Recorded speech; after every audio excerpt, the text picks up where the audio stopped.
করবেন সেখানে আমরা লক্ষ্য করছি তারেক রহমানকে নিয়ে যে আপত্তিকর অরুচিকর স্লোগান দিয়েছে আমরা তাদের কাছে আশা করি নাই। বাংলাদেশের রাজনীতিতে 5 তারিখের পর স্বাভাবিক কারণেই একটা গুণগত পরিবর্তন মানুষ আশা করে। সেই প্রত্যাশা অনুযায়ী আমি সেই সকল রাজনৈতিক দলের কাছে উদাত্ত আহ্বান জানাবো, এখনো সময় আছে, সুযোগ আছে।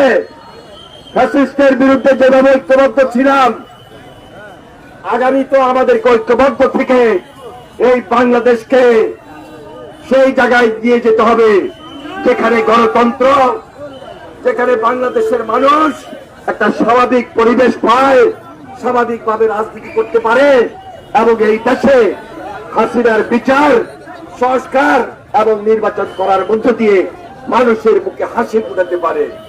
আমার বিশ্বাস আমরা বিএনপি দেশের বেগম খালেদা জিয়ার নেতৃত্বে সেই আন্দোলন শিখেছি, সেই রাজনীতি শিখেছি।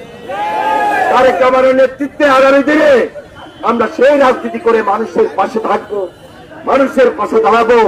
আজকে এখানে যারা উপস্থিত হয়েছেন, আগামীকালকে আমরা সবাই মিলে আমাদের সেই কর্মসূচিতে বক্তব্য রাখবো, শহীদদেরকে স্মরণ করব যারা বিগত জুলাই আন্দোলনে শহীদ হয়েছে, বিগত 17 বছর ত্যাগ স্বীকার করেছে, গুমের শিকার হয়েছে, খুনের শিকার হয়েছে। তাদেরকে স্মরণ করার মধ্য দিয়ে আমরা এক এবং লক্ষ্মীপুরবাসী ঐক্যবদ্ধ থাকবো, এই আশাবাদ ব্যক্ত করে আজকে এখানে যারা উপস্থিত হয়েছেন সবাইকে সংগ্রামী সালাম, অভিনন্দন জানিয়ে, যুবদলকেও ধন্যবাদ জানিয়ে আগামীকাল বিএনপির যে কর্মসূচি বিকাল 3টায় বালিকা বিদ্যালয় নিকেতন উত্তর তেমনি, সেখানে আমরা থাকবো। সবাই মিলে আমরা স্মরণ সবাই মিলিত হব। আপনাদের সবাইকে সংগ্রামী সালাম এবং অভিনন্দন জানিয়ে আমার বক্তব্য শেষ করছি।